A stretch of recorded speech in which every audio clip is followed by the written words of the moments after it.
কলকাতার এত কাছে যে এত সুন্দর একটা মন্দির আছে সেটা এখানে না আসলে বুঝতে পারতাম না। আমি কোন জায়গার কথা বলছি? আসুন, শুরু থেকে দেখা যাক।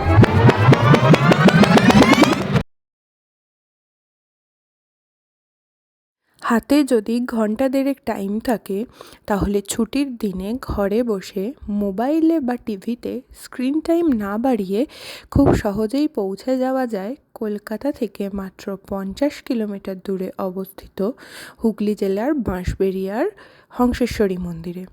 কলকাতা থেকে দিল্লি রোড হয়ে মগরা ফ্লাইওভার ধরে ডান দিকে বিঁকে কল্যাণী এক্সপ্রেসওয়ে ধরে কিছুটা এগিয়ে গেলেই মন্দিরে পৌঁছে যাওয়া যাবে। মন্দিরটি মেন রোড থেকে একটু ভেতরে অবস্থিত।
আচ্ছা, বলছি হংসেশ্বরী মন্দিরটা কোন দিকে বলতে পারো? হংসেশ্বরী মন্দির এই সামনের গলিটায় ঢুকে যান ডান দিকে।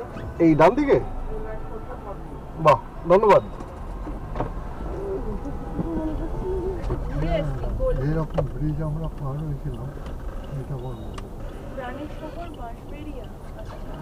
তো আমরা ওই দিক দিয়ে এসছি, হয়তো তা হতে পারি, মনে করছে না। আজকে প্রচুর খাবে। এই কি খাবেন? এখানে আজ তো ভেজ। আর কেন ভেজ কেন? আমার দুজন অন্য কি বলে এখানে বাঁ দিকের গলিতে পার্ক করা যাবে, বুঝলে? হ্যাঁ, এখানেই রেখে দিচ্ছে। বাঁ দিকের ওটা সামনে যাচ্ছে, পুলিশের গাড়ি দেখে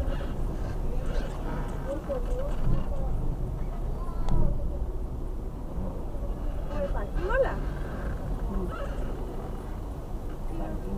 ঠিক আছে, হ্যাঁ পার্কিং ওয়ালা।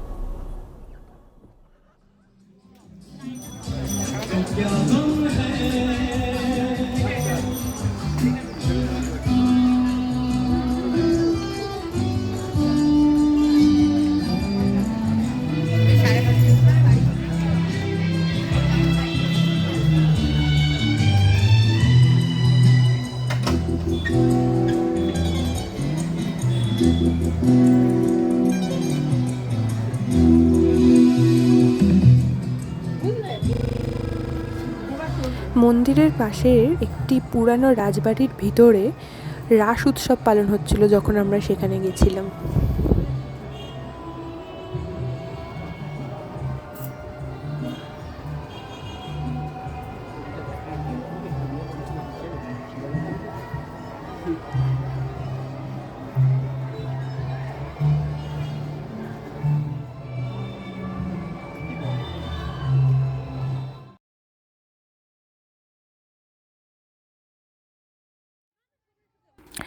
$210 পুরানো এই মন্দিরটি 5 তলা এবং দক্ষিণমুখী।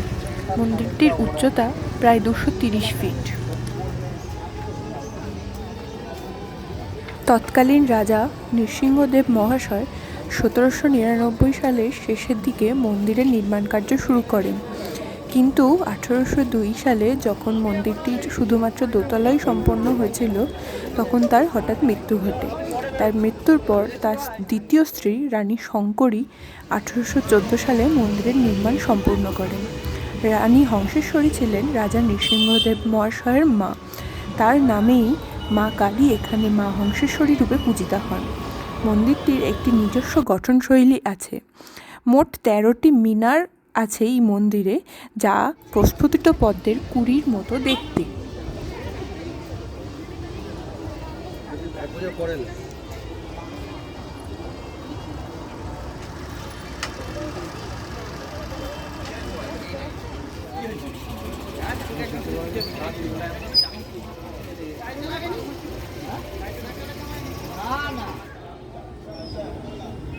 মন্দিরের পাশে একটি টেরাকোটা দলের মন্দির দেখে বেশ ভালো লাগলো।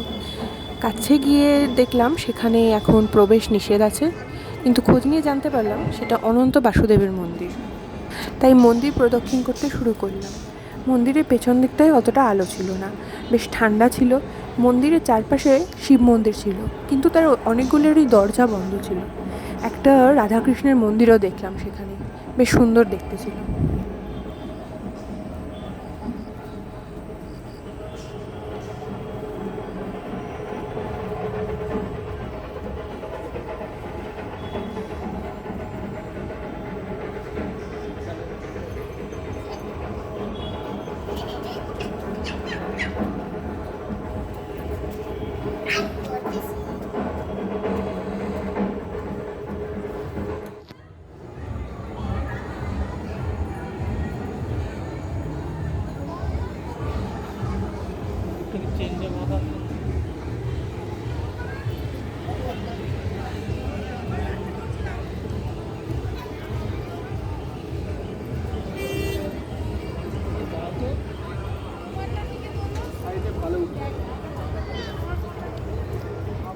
মন্দিরের পরিবেশটা খুব সুন্দর ছিল।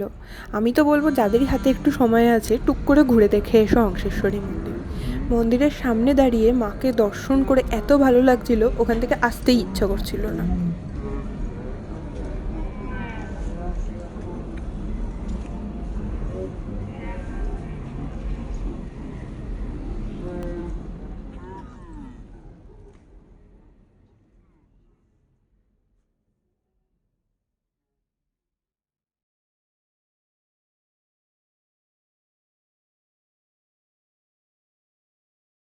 মন্দিরের বাইরে বেশ অনেকগুলো খাবারের দোকান ছিল। সবথেকে লোভনীয় খাবার ছিল চাটের। তাই একটা চাটের দোকান থেকে আমরা পাপড়ি চাট আর ঘুগনি চাট খেয়ে শেষে গরম চা দিয়ে আমাদের এই ভ্রমণ শেষ করলাম।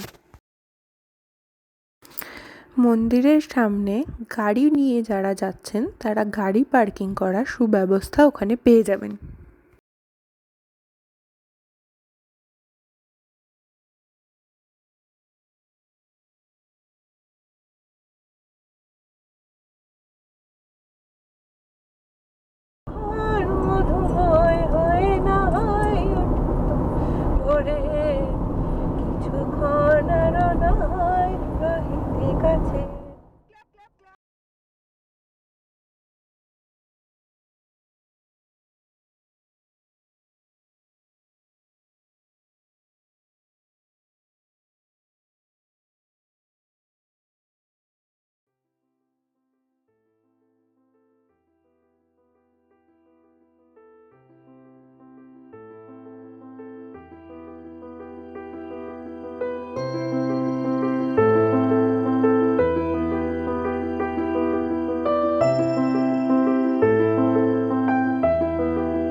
এবার আমার পরিচয় দেওয়া যাক।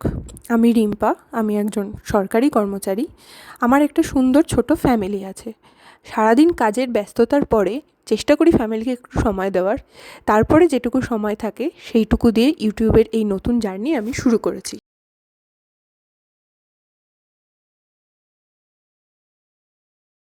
অ্যাডভেঞ্চার আমার খুব প্রিয়, আর আমি ঘুরতে খেতে খুব ভালোবাসি। ভবিষ্যতে চেষ্টা করব ইউটিউবের এই প্ল্যাটফর্মে সুন্দর নতুন নতুন কিছু ভিডিও নিয়ে আসতে। আজকের দিনের মতো এখানেই শেষ করছি। আমার এই ভিডিওতে যদি আপনাদের কিছু ভালো লেগে থাকে প্লিজ লাইক করুন, কমেন্ট করুন এবং চ্যানেলটিকে সাবস্ক্রাইব করুন। ধন্যবাদ।